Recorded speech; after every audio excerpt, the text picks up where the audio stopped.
I will mute this. Are you ready to record? Yeah, are you ready to record? Yeah, I'm ready to record, man. I'm ready to record.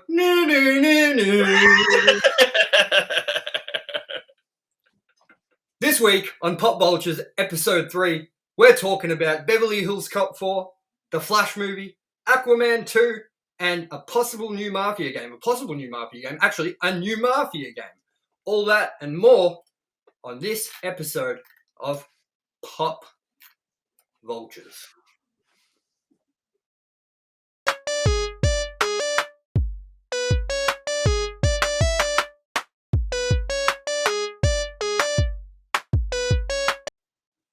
Hello everyone and welcome to Pop Vultures episode 3. I am your host, Tommy A. West, and joining me as always is my co-host, Alanus Maximus. Salutations. Now before we get into everything, please, one call to action for all of you watching. Please, just leave a like. That's all we want you to do is leave a like. It really helps us out a lot. Isn't that right, Alanus? It does. And if you think my dog's kind of cute or whatever, that might help too. He's a cute dogger. Hello, Lucky. Lucky. No. What are you doing? As it starts going. So yeah, first off, one thing quickly is I'd like to apologise for missing our Predators review, which was supposed to hit Sunday. I actually got struck down with the flu, so we couldn't record it. Instead of rushing it out or messing with the schedule, we decided that we would just pick up again from Sunday this week with Predators. So we're missing a week of Predators. But don't worry, because you still have a lot of cool content coming up, including our review for Halloween Curse of Michael Myers, Halloween 6. Also was going to be titled, apparently in working scripts and stuff, Halloween 666, which might I say is a terrible name. Yep.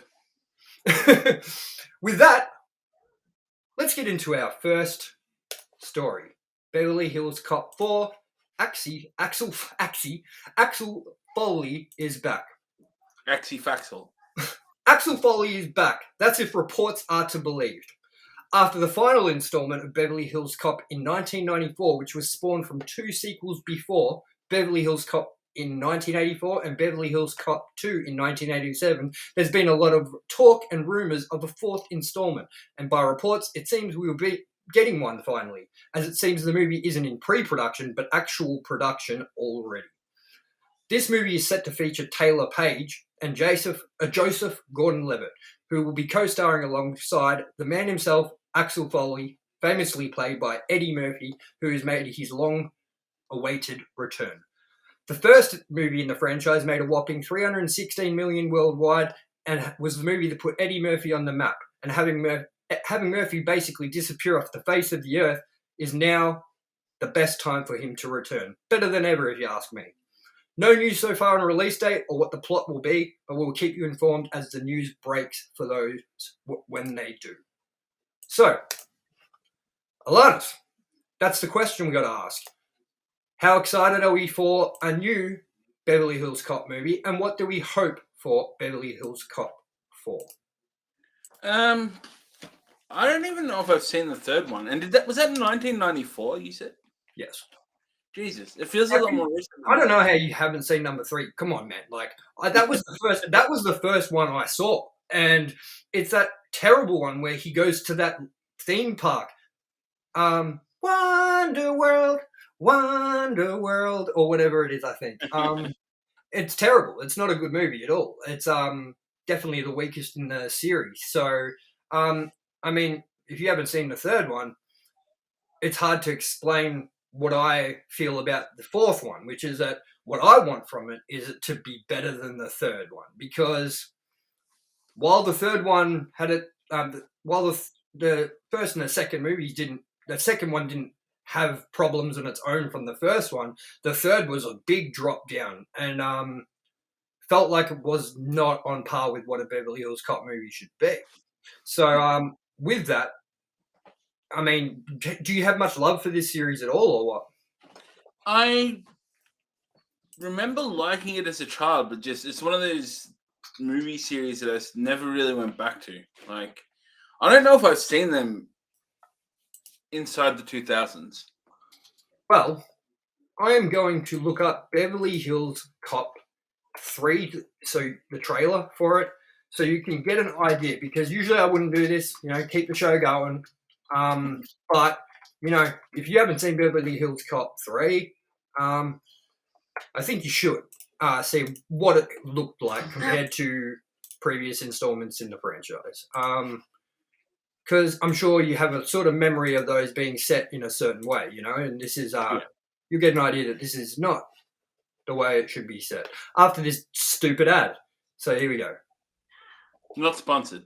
No, not sponsored. Fuck no. The whole thing is basically set in a theme park. Wonderworld. Literally, probably the first 20 minutes of the movie maybe isn't, and then literally almost the rest of it is. And that's just not what Beverly Hills Cop ever felt like. It was missing a lot of the cast. I think, you saw we got that Surge back. We got the other guy, that Judge Reiner, the actor or whatever his name is. But we didn't get the other guy back because he unfortunately passed away. So, I put this as a number one story because for me, I'm a big fan of buddy cop movies, and Beverly Hills Cop is one of those movies that's like a centerpiece of the buddy cop genre, probably the centerpiece of the buddy cop genre. It's certainly better than Bad Boys. It's certainly better than 48 Hours, which was Eddie Murphy. It's certainly better than Lethal Weapon, in my opinion. So, how do you feel with that sort of movie? How do you feel it stacks up? I think the only one I would put as the pinnacle for me as a buddy cop movie would be the Rush Hour movies, because great. They're just fantastic. They are. That's another ranked and reviewed series we've got to do. Yes, I am down for that. By the way, that's something we've got to talk about is we're going to continue our video game franchise. Oh, yes. Reviewed series, because it wasn't doing too bad. But definitely Rush Hour. We got Aliens to do. We want to do Terminator. Got a lot of ranked and reviewed coming up. And Barbie in the pink shoes. Looking forward to that one. So that's all we really can know about Beverly Hills Cop 4 at the moment, except that it's apparently actually in production at the moment. I'm very happy to keep that theme classic. That's one thing as well. If they mix it up, that's in the bag, man. I'm guaranteeing, if it comes up with Universal Pictures or whatever, I can't remember if it's Universal or Paramount. But when that logo comes up, I guarantee you it'll be like dun dun dun dun dun dun dun, dun or something. It'll maybe not instantly, but I'm guaranteeing you in the first 20 minutes of that movie, you're going to hear that theme multiple times. So yes. As I said, not much we can go on by now. Just the fact that it's in production is awesome. The fact that Eddie Murphy's coming back to star as the lead is awesome, because I was worried that we were going to get some sort of what I think they're going to do is this starring Joseph Gordon-Levitt and who was it? Taylor Gordon Smith? I don't know what their name.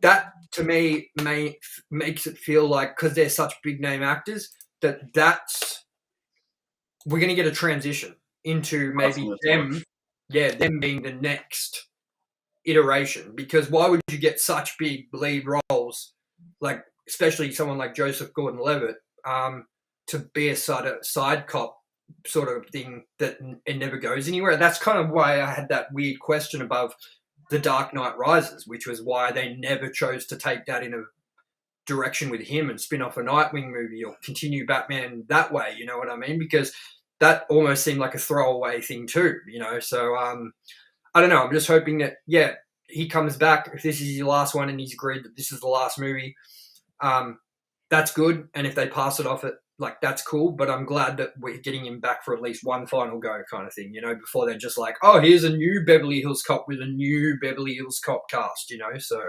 Son of Beverly Hills Cop. Yeah, I wonder what that would be like, man, with Joseph Gordon-Levitt in this, it almost seems like it could go the 21 Jump Street route. With Channing Tatum, Jonah Hill. It's a comedy at heart, Beverly Hills Cop. It's an action comedy, you know what I mean? So you could easily put Joseph Gordon-Levitt, who I know has comedic timing, in with, that Taylor Gordon, whatever his name is, and fucking make it like a Beverly Hills Cop 5 and make it very 21 Jump Street. I don't know if you feel that that's the sort of direction that they'd go into. Maybe. I could also see it failing as well. I don't know. Well, my hope is, man, that Eddie Murphy has refused to come back to Beverly Hills Cop 4 like many times. Like he's turned down script after script after script because he just doesn't consider them to be worthy of making a movie. And that's what a lot of actors from that period do, is they turn it down because it's like, I'm not making another one until it's worthwhile doing. And apparently there's been a lot of times where they've gotten very close, but there has been something that Eddie Murphy hasn't agreed on and they haven't wanted to change it and it's fallen under the wayside. So with this, it's hopeful to hear that it's a script that he firmly believes in.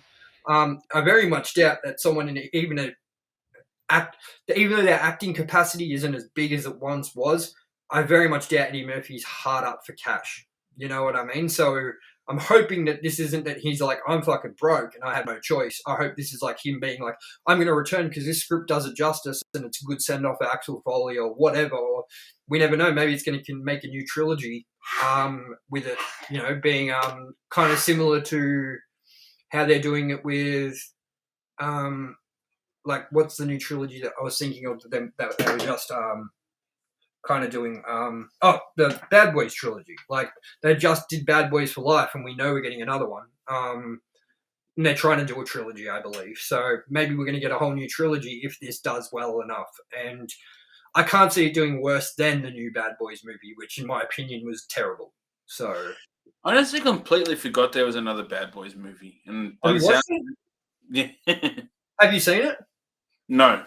It's terrible, man. Like I would pretend it doesn't exist. Dude, Bad Boys 1, Bad Boys 2, those movies are great because what are they involved in? What are they revolved around? The drug trade.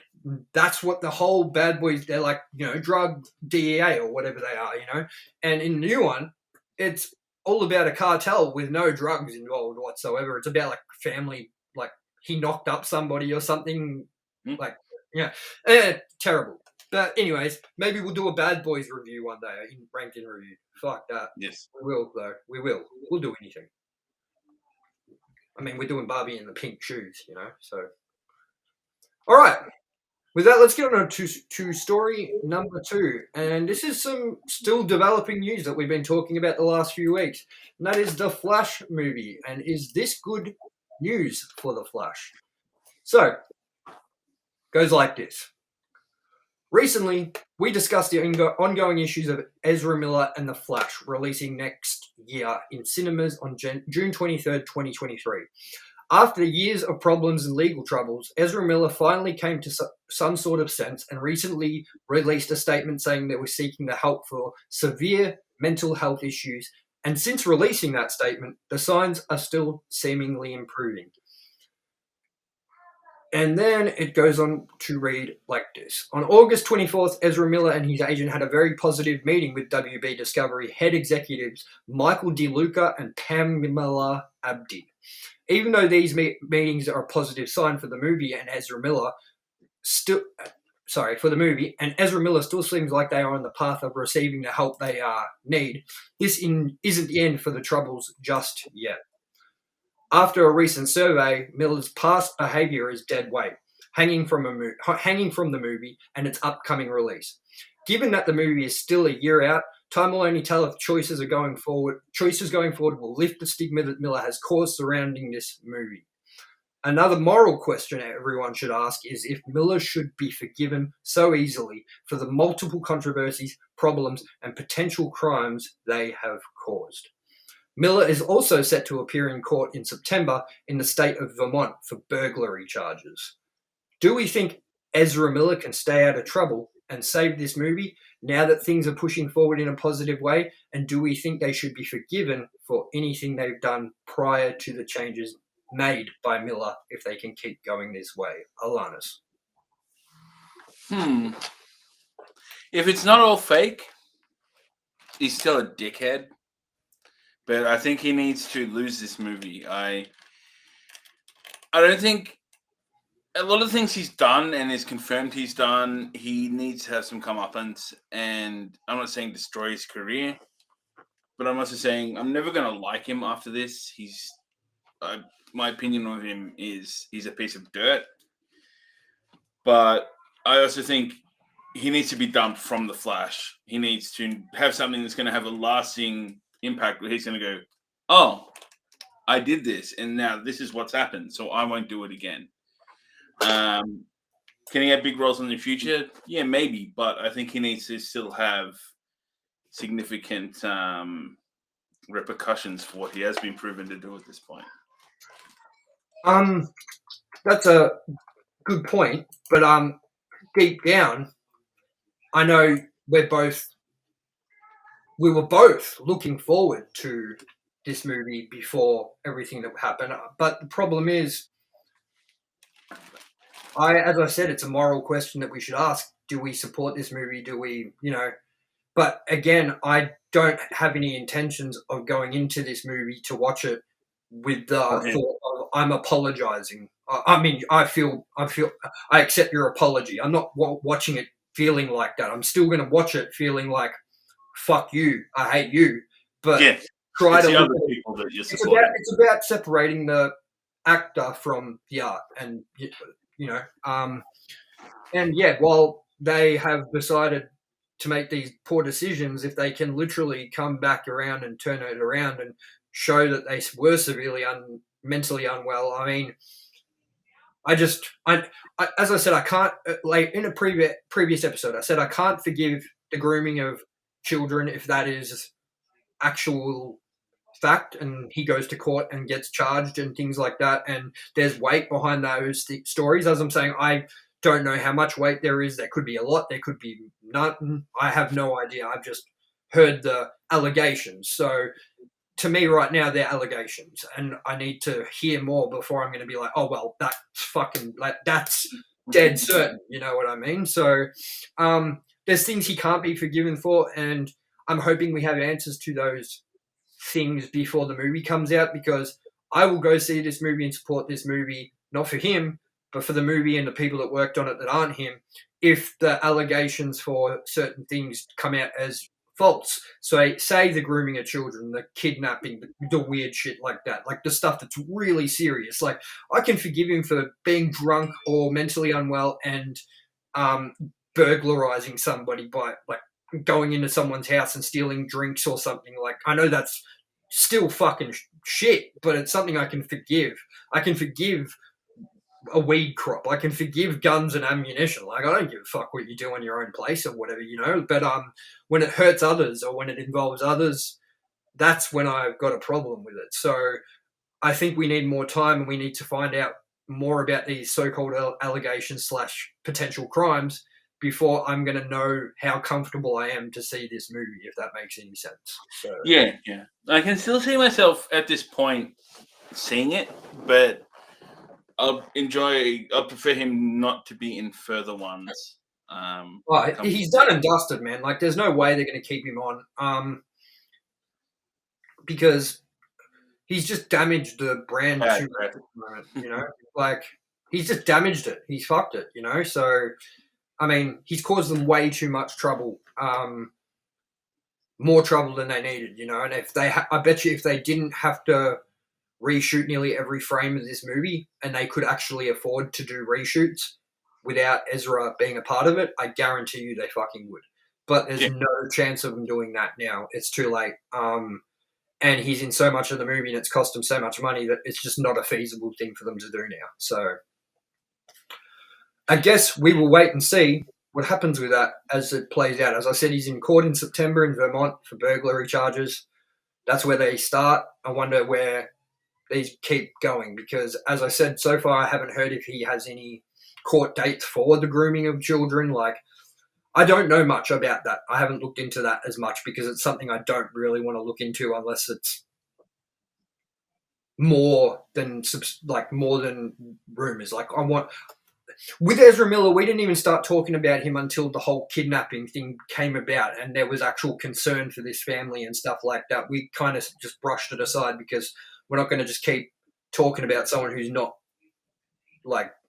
changing and it's just the same old shit. But when it becomes that serious, like kidnapping and that sort of stuff, you have to pay attention to what's in the headlines. And that's when we started talking about it. And as far as I'm concerned, as far as I know of, I haven't seen the allegations of child grooming to be fact in the headlines yet. I'm still not 100% sure about that. So if I am wrong, please message, comment, and let us know because, yeah, I think that's fucked up and that's unforgivable. So, cool. Anything else you want to say about that? No, that is about all I have to say on the subject. Fair enough.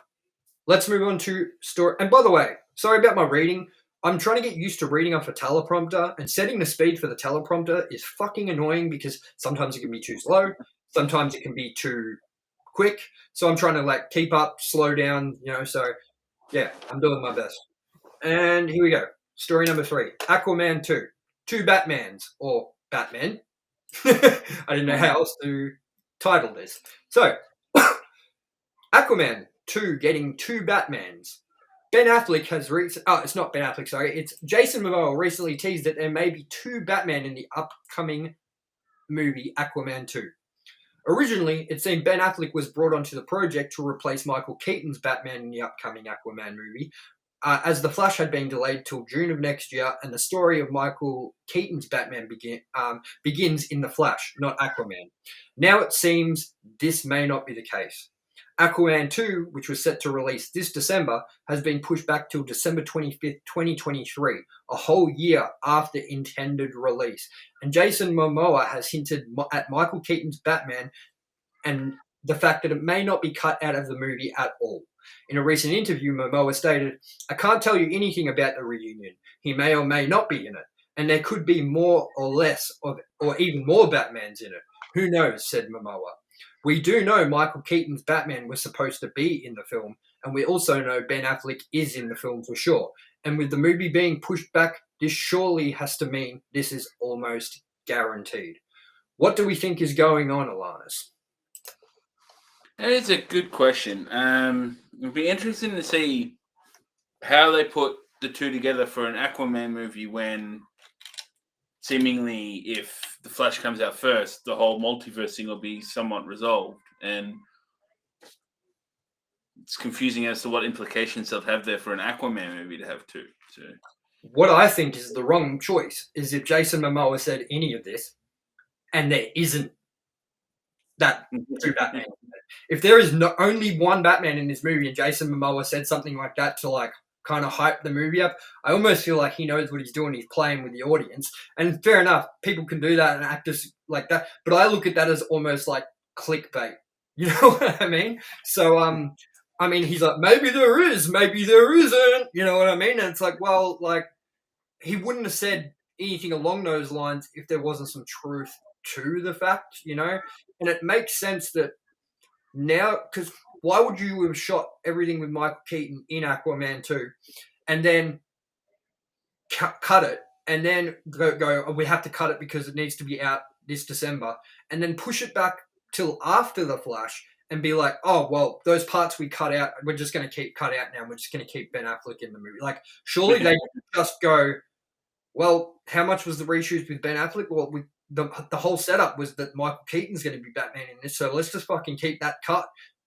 Forget those reshoots. Maybe we could put them on other, like that's the thought process I had behind it, which is that now that there's two Batmans hired, maybe this was always the intention. Maybe Michael Keaton's Batman was cut out and they changed the story so that it didn't need to be two Batmans, but now they have the chance to go back on that and be like, "No, we're going to do what we originally were going to do." So why wouldn't you do that? You know what I mean? And if Ben Affleck's been hired already and they've done the reshoots or whatever, which I'm sure they have because the movie was supposed to be out in December of this year.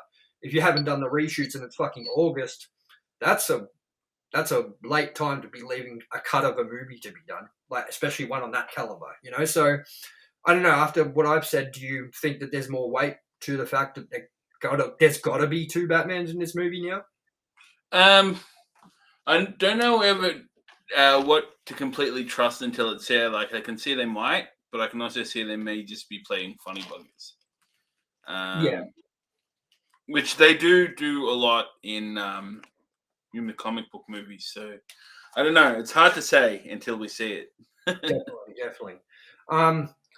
I mean, how excited are you for Aquaman 2? Because personally, like, I haven't even seen Aquaman 1, I don't think. Or I tried to. Um, I don't remember. How, Obviously, you got the Ben Affleck Batman and when was Mark Aquaman 2 released? I mean, Aquaman, sorry. long time ago. Well, comparatively, maybe 2018. I'd like to say. Was it released in 3D? I don't think so. No. Yeah, then there's no way I saw it. So, because like the only time I was going through like anything Batman related, not Batman related, superhero related though, was when I had my 3D TV and I was just downloading every 3D movie that I could fucking get my hands on and watch. So I was like watching like I still got copies of like 3D Suicide Squad, um, like actual Blu-rays and shit of like terrible movies. But I say bring that option back on televisions. What does it stop? Like, why couldn't have you just kept it on there and been like, well, it does have the option if you want to use it? Like, annoying, man. Like, I know there's people out there that are going to be like, it sucks though. 3D was terrible. It gave me headaches, or I got sick watching it, or I hated it. I just hated wearing the glasses and shit. But it's like people like invested heaps into their fucking 3D like Blu-ray collections and shit. Why not just bring it back? Like. I reckon.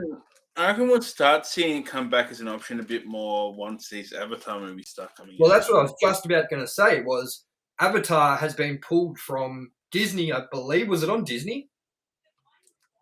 Yes. Ahead of its re-release in cinemas. So apparently it's getting re-released in cinemas, and there's no way they will re-release Avatar into cinemas without the 3D attached to the movie, because that's what made Avatar so successful, was everyone being like awestruck by the 3D that was created by James Cameron using the 3D cameras for the first time in a way that made a movie look fucking unbelievable. And even to this day, I still don't think there's been a 3D movie as good looking as Avatar. Like, it was the sort of movie you went to the cinemas and sat in there, and it literally was like everything was around you. You know what I mean? And like, I never had a movie that was that well planned with the 3D shots and how it was going to be.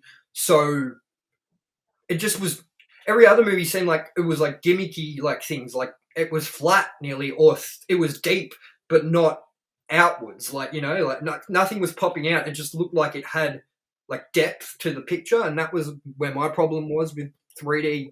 You know, so I mean, I still want it back, and I think it is an option on more expensive televisions as well. So like, I think you can buy a 3D 4K television, but they're like $4,000 or something like that. Like, I'm pretty sure there are still 3D active TVs. Like, if I look it up quickly, 3D TV, 4K. So, shopping, we have a look. So, yeah, I mean, 65-inch 3D, 4K LED, Android, Wi-Fi curve. So they're like 2,200. Yeah, so they're like, they're really still expensive, man. Like it almost looks like, the LG has, I'm looking at this one now. This one's like, most of them have like, these are the TVs that have absolutely every option you could want anyway. You know what I mean? So yeah, hopefully we do get it back. That's another thing I wanted to ask you with these Avatar movies. What do you think is going to be the groundbreaking technology behind the new releases? Because we've heard so many things about James Cameron saying, I'm waiting for the technology to catch up before releasing these movies and shit. And I'm sure that with them being released pretty close to each other, like a year apart for at least the next two or whatever, there has to be some change in the technology that he's going to produce in the second one and then even in the third one, because I think that he said that after that there's going to be a break, and then there's going to be like 4 or 5 years later another one, which means there'll be another technology grab that he has to wait for. So what is your opinion of where that's going to go? It's hard to say. I think maybe CG effects will be a big one.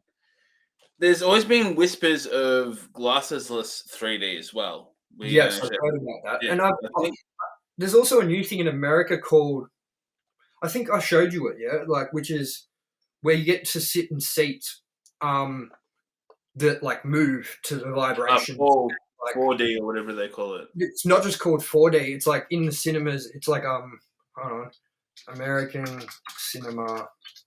Um, uh,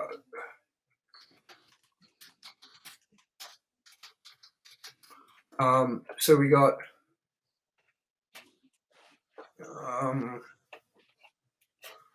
um, sorry, one second.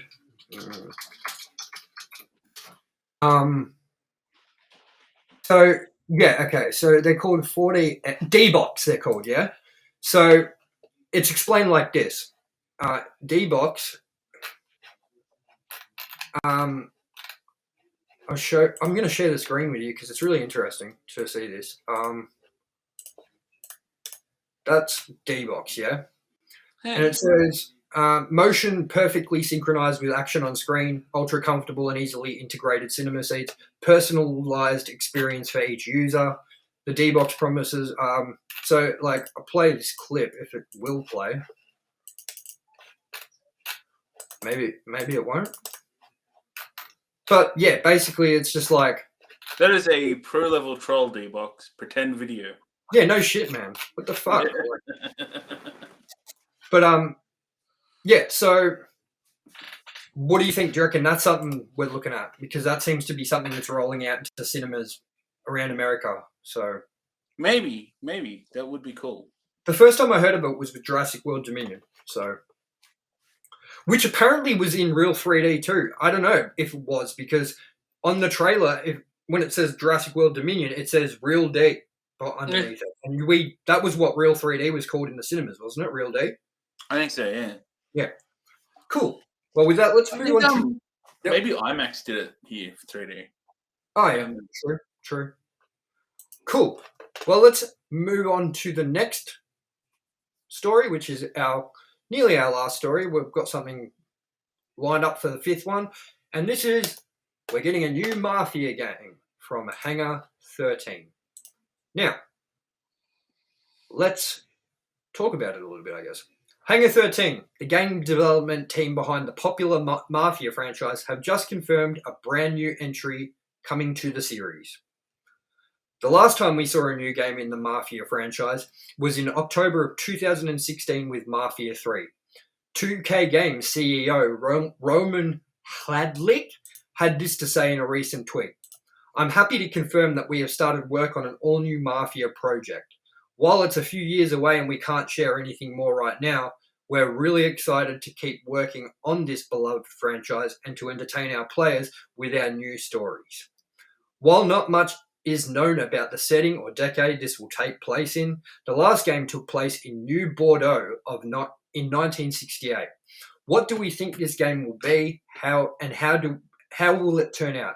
Do we want a more original style Mafia game like Mafia 1 or 2, or the more open style checklist approach that Mafia 3 gave us, Alanis? I've not played any of them, so I don't have a benchmark. Oh no, I must play them, as advised by yourself. I think a solid kind of foundation in whichever the best game was, and a good third-person open world game. So my understanding is a kind of obviously it's different time zone. Yes, well, I believe, but like GTA kind of thing. Yes, well, I'm gonna look it up. So Mafia 2 took place in. I'm just trying to look up. So it came out in 2010. Now, Mafia 2 is a great game. Now, it didn't hold up well. Controls and everything aren't very well regarded, and even in the remaster, they're terrible too. So in Mafia 2, it was set in the early 1950s, and in Mafia 1, it was set in. Sorry. It was set in the 1930s. Oh, 1920s and then 1930s. So let me try and explain how the difference is between Mafia 1, 2, and 3. Mafia 1, you've got an open world city. You can go anywhere you want, but there is not really any side missions. It's structured so it's like drive here, pick up Luigi, go to the distillery, shoot the distillery with Luigi, take Luigi. It's like a classic Grand Theft Auto story mission structure, but the city is open world. You can drive wherever you want. You unlock new parts of the map. The radio sort of like interacts with what's happening in the world. So if you like do a big like shooting in the at a place or burn a place down, it'll be like, there's been a fire and blah, blah, blah. So it's like very structured but open world ish, you know what I mean? Mafia 2 is the same. Not much to do. There's a few little like things on the side where it'll be like, if you check the trophies or the achievement list, it'll be like, helped Mrs. Whatever with her car. And that isn't something you necessarily know you have to do or could do. But as you're running past to get to your next waypoint, there's someone with a car and you can walk up and spark a conversation and fix the car or punch on with the dude who whatever who's treating her like shit. So it was a little bit more open worldish, but not much. It still had a barren city to explore, even though it was an awesome representation of the time, and it changed from some winter to summer to spring and went over multiple years. Either way, these games had really fucking good stories and they were awesome. Like the missions were good. Everything was good about these games. Mafia 3 started off the same. First 9 to 14 hours of gameplay, maybe, I'd say you got into like, met everyone, got these awesome cutscenes, like it set up the story for you. You had all this stuff to do. And then it became, did you ever play like the Scarface games and stuff on PS2 where it was like, there's a drug neighborhood here. You got to go shoot the head of the drug neighborhood.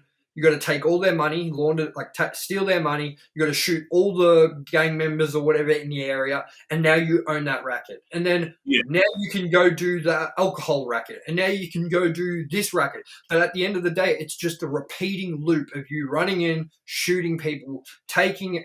And to me, it just got way too much. I still never finished the game because it was like 10 to 15 hours. I'm like, man, like, every time I'm like, oh, I've got one more fucking territory left, it'll come up with like the adult industry, like the adult porn industry now I've got to go take in. And then it comes up with all these new blocks and it's just like, man, it's like a Ubisoft checklist for like Far Cry or something like that. And I don't want that in my Mafia game. I want Mafia to be structured, have a story, a narrative. I know that Mafia 3 probably has an awesome ending and it does still have narrative beats, but there isn't enough to satiate the amount of fucking territory cleaning out that you're basically doing, which is, just checklist after checklist kind of thing. So does that explain it a little more to you and make it like easier to understand of what the games are?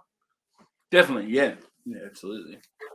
I mean, are you hoping for the same approach that I am, which is like Mafia 2, Mafia 1, and maybe having a few elements from Mafia 3? And don't get me wrong, Mafia 3 is awesome, but it gets a little tiring and boring just running to a neighborhood, driving to a neighborhood, taking out the checklist, doing the checklist or whatever, and then driving up to the next neighborhood and doing it again, doing it again. It's just not enough, you know what I mean? So that loop isn't satisfying. So no, I definitely hope it has a little less of that. 'Cause that kind of thing is present in a lot of open world games, and it is done and it is boring. It's exactly what's going on with Assassin's Creed kind of thing now, Exactly, like, yeah. in Valhalla, you've got like this awesome story with all these awesome beats, and then it gets to like where you got to start just picking territories, and there's narrative in those territories, and you're crossing the territories off, but it just becomes a rinse and repeat, especially after a long time, in my opinion. You know what I mean? So I'm hoping that for this game's sake that Hangar 13 come back with this fucking amazing story. I would love for them to continue the story from Mafia 2 because Mafia 2 ended in a way that no video game nearly has ever done to me before, which is me going, no, that what? Like, because, like, you're going to get accepted into the Mafia with your cousin, and then they fucking put you in different cars, and then you drive off, and your cousin goes in a different direction. You're like, where are you taking him? And they're like, oh, he's not a part of this and all this. And you're like, what? Nah! You know what I mean? So, spoilers for Mafia 2, but whatever. That fucking game came out in 2010, so. It's fair enough to spoil that at this point. It is. It is. I know you haven't played it, man, but even with that idea that you know that ending, man, you've got to play the game, man. So even if it is the definitive edition and it's not very good and they didn't do a very good port, it just feels like the same fucking game from 2010. I still suggest giving it a go. Maybe not before the first. The first is really good too. So the best thing it has going for it in Mafia 2 is setting, like 50s. You know, you're blowing up, you're shooting up with like your what are those guns? Tommy guns. You're shooting Tommy guns through the diner, and it's a really nice spring day and stuff. Like, it's got some cool things to it. So definitely check it out if you get the chance. So that does it for the news of this episode. Now we're going to go on to something to close the show, which is what we're going to do nearly every show now, and that's what's been going on with us. What have we been playing? What have we been watching? What have we been vulturing, mate, basically? Alanis, start with you. What have you been doing? I've been, in terms of watching, there's some things that I've kind of gone, I'll watch it when I like your Game of Thrones and your Lord of the Rings. I don't care enough to really watch them. I think I'm going to binge them when they finish. But I have been watching She-Hulk, which has been so far really good. It's different, and I think pretty well done. There's a lot of people kind of complaining about a lot of things, but it's She-Hulk, and they're doing it reasonably how She-Hulk should be. I've been enjoying it. It has been good. But mainly playing games. And Spider-Man, the remastered version, I've been hammering that pretty much hard more than anything at the moment. And it's good. It feels like the spiritual successor to the Amazing Spider-Man games. Yeah. The narrative and the gameplay is all kind of improved because it's newer. Do you find yourself, like, the further you get into the game and the story, do you find yourself way more connected to the game and the story itself than when you began? Definitely, kind of, you get a little bit more sucked in. The side stuff as well, being like a Marvel buff is good. It's like, you've got Taskmaster and Tombstone and that, and kind of their subplots, which I think are woven in really well. Yeah. Well, I'm sure that Miles Morales will be coming soon to PC. I'm sure of it. Yeah. If they've released Amazing Spider-Man, I don't see why they won't do Miles Morales. And I don't know if you saw, but a PS5 controller, the DualSense Edge, has been announced, which is like the Xbox Elite controller, where it's got removable joysticks, like changeable joysticks, changeable back buttons. It's like heavier. It's actually comes in a case where you can charge it on the go with the case. It's got removable, like, it's got programmable, like, you know, buttons so that you can have like 2 or 3 programmed settings at once and things like that. And yeah, I was wondering, do you think that's something you'd invest in for your PC, as they have confirmed that it'll be PC compatible? Or would you just continue using your Xbox controller you currently use, or whatever you use? Or you use a keyboard and mouse majority of your time, but I'm sure there are times you use just controller on there too, yeah? Yeah, definitely. Spider-Man, I've been playing solely with controller. I don't think it would work with keyboard and mouse. Yeah. Just not that kind of game. How do you find it? What sort of controller do you use? I'm using the Elite Xbox control. So in terms of the PlayStation 1, depending what it does, which I couldn't see it innovating itself in too many ways that I'd be like, I'll pay. Well, I mean, it is a very fucking technological advanced controller already, being the fact of like the haptic feedback, you know, the speaker on it, the the touchpad, like all this different like stuff.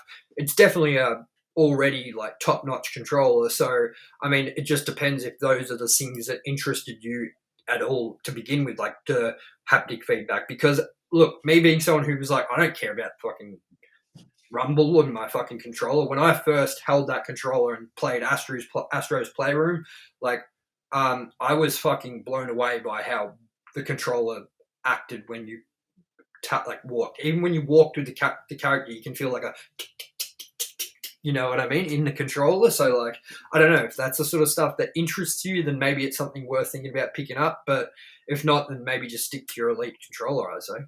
I don't know if I'll pay launch prices just because it's there's not a heap of games on the computer at this point that I'll use a controller for because I'm more playing strategy games than that, which are more kind of mouse orientated. Yeah, we'll see. We'll see. PC gaming in itself, at least modern PC gaming, is a bit of a new world to me. So Yeah, nice. Yeah, nice. So yeah, I mean, how many hours into Spider-Man are you? Do you think? Oh, shitload. I'm about 30 hours in, but I've been doing pretty much all the side stuff. So Yeah. I think I'm only about just before halfway in the main story. Yep. But yeah, I've been doing all the challenges and subplots and Yeah. all that stuff, which they've actually made pretty interesting. And it's not, they kind of drip feed it to you. It's not like, here's all the things. And it's like, man, there's so many, I'm overwhelmed. I don't want to do this. And you don't do it. It's kind of, you do a set and then you play a couple of missions and be like, here's a couple more things. Here's a couple more things. Yeah. And I think that's one thing I really like about this game is they keep the side stuff interesting because of that. It's not overwhelming and it's not too much. Well, that's what I think Sony Studios, like their first party studios, I think that's something they really tackle well, which is like, let's make the side stuff not just repetitive, let's make it interesting and something that you want people to attack. You know what I mean? You don't want people to avoid your side missions because it's annoying or whatever, you know? And I think that they really found a nice balance with Spider-Man side missions plus main quests and collectibles where it doesn't seem overwhelming or out of reach. I don't know if you feel the same. Yeah, I agree there. Definitely. And yeah, like, I mean, I've been not because I've been sick. I haven't done a lot of gaming or anything like that. Actually, I've watched a lot of TV, and because I watched a lot of stuff on TV that kind of made me feel like I wanted to, I re-downloaded Red Dead Redemption 2. I want to play Red Dead Redemption 2 again because I played it twice, I think, already, but it's the sort of game that I always remember the first half really well, and then like the last half, I just don't have much recollection of, even though I've done it. You know what I mean? And I think that game's just fucking so good, and I just want an open world game that I can like sink my time into and have fun in. And there's no other games right now that speak to me. I'm like so disappointed with Saints Row. I was really looking forward to getting Saints Row, and I'm definitely not. I don't even know if I'll buy it when it goes on sale because it's not even like that. It's getting like mixed reviews. It's getting like not just bad reviews either. It's getting like videos done on how fucked the game is, how bankrupt the whole concept is, how like shit it is, how much the changes they made to make more of like a less offensive game or whatever. Like apparently it just lacks in all areas. It's very disappointing to hear. I mean, what are your thoughts on Saints Row? Are you still going to grab it or not? Because as I've seen, people are saying don't ever pick it up. So. I think I'll wait till it's in the cheap bin, but like I don't know. Only because there's a lack of that kind of game at the moment. I might check it out when it's like $20-$30, but I'm not going to be paying much more than that. Can I suggest you just get Mafia instead and play Mafia instead? Yeah. Look, dude, I guarantee you, Saints Row, because of how badly it's been received and how little it's going to sell, it'll be on Game Pass and PlayStation Plus in no time. And Absolutely. I would wait till then. I would definitely wait till then. So, I mean, I want to watch play Red Dead Redemption 2. The only reason is because I've been watching a lot of Expedition Unknown again because I love that fucking show. And I was watching all the ones about how trying to find famous bank robbers and like stuff like cowboys treasures from back in 1900s and stuff like that, like the Dalton gang and fucking Butch Cassidy and shit. So I was watching all that. I don't know if you've ever heard of Expedition Unknown, but it's a fucking great show. Just sort of every episode is like him on the hunt for this or the missing Amelia Earhart or whatever, you know what I mean? And it'll be like a 45-minute episode of him trying to find.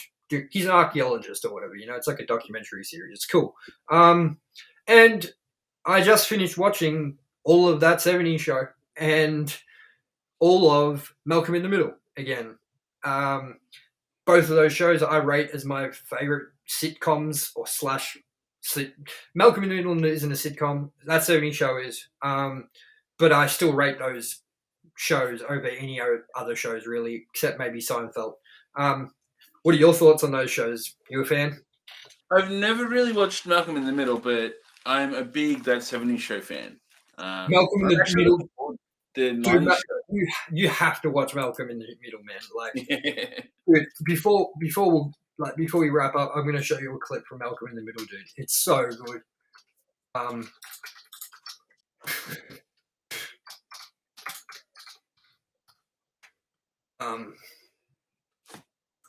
So, right, in this clip, yeah, fucking Francis, to explain it, Francis, the oldest brother, has been sent away to military school because he causes heaps of trouble, which, in coincidence, his name is Christopher Masterson. He is Danny Masterson's brother from That 70s Show, the guy who plays Hyde.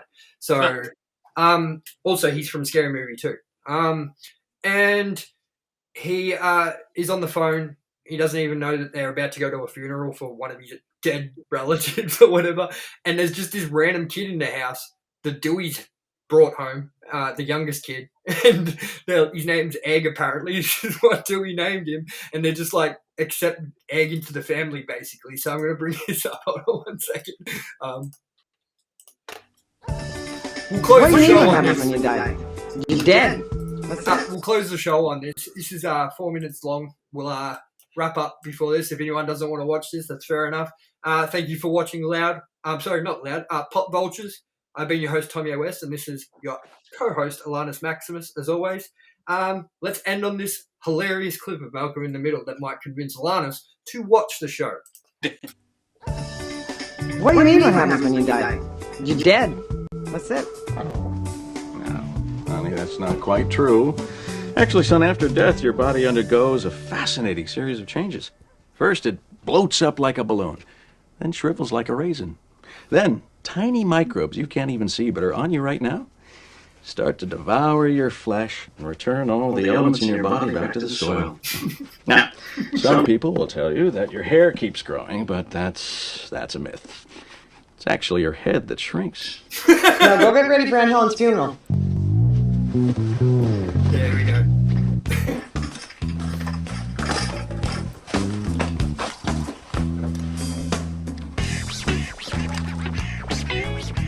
Who's this? How should I know? Hal? Beats me? Dewey? Is this a friend of yours? Who is he? I don't know. What's your name, son? Did he say Greg? I thought he said Craig. His name is Egg. Egg? I named him. Well, you can't keep him. He needs to go home. Okay? Here we go. Hello? Hey, Mom, I'm just warning you. Someone claiming to be the Commandant might call you soon. It's just this guy down the hall. Just play along, pretend you believe him. He's totally harmless. Francis, I really can't talk to you right now. We're on our way to Aunt Helen's funeral. Aunt Helen died? Well, I sure hope so. We're going to her funeral. Well, when did she die? Mom, why didn't anybody tell me? We just said we didn't want to have to worry over nothing. Nothing? She's dead. How's Uncle Fred taking it? Well, I don't think he's thought too much about it. He died about 2 months ago. What? I'm sorry, I really have to go. Here, talk to your brother. Mom? Hello? All right, let's see it. I can't breathe. Fine. You know the drill. Upgrade.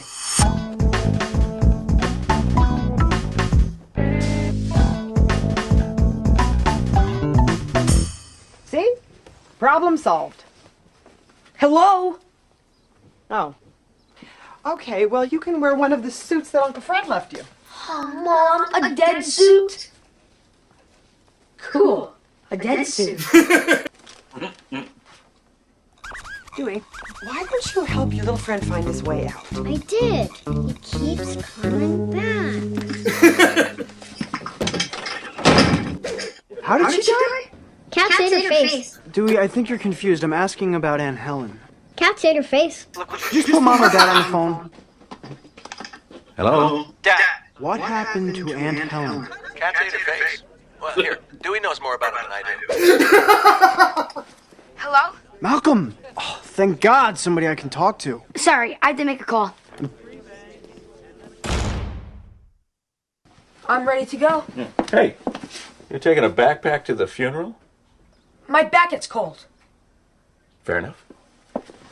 Look, Francis, I guess I get scattered. You know, sometimes I forget what I told you, and you're not here, so I I'm don't... not there because you sent me away. I swear, I'm not even a part of this family anymore. Francis, it's very important that you understand that is not true. But I don't have time right now. I understand. It's not like it's a matter of life and death. Oh, wait, it is! Anyone else die in the last 5 minutes Minutes I should know about? Francis, you want to know everything that's been happening? Your father mowed the lawn, Reese polished off all the cereal, and I dropped a frying pan on my foot and I got a big black coat. You want me to send a picture? Egg! Cut it out! Who is Egg? Oh, he's the new boy in the house. What? So that's the sort of humor that Malcolm in the Middle is. So I've been watching that. So if you have stuck around this long, please, you have more than one thing to do now, and that is subscribe, turn on notifications, comment, and like. It'll help us out a lot and notify you of any new videos we drop or release. That's our episode of Pop Vultures, episode 3. As always, I've been your host, Tom Ye West. Joining me as always has been my co-host, Alanus Maximus.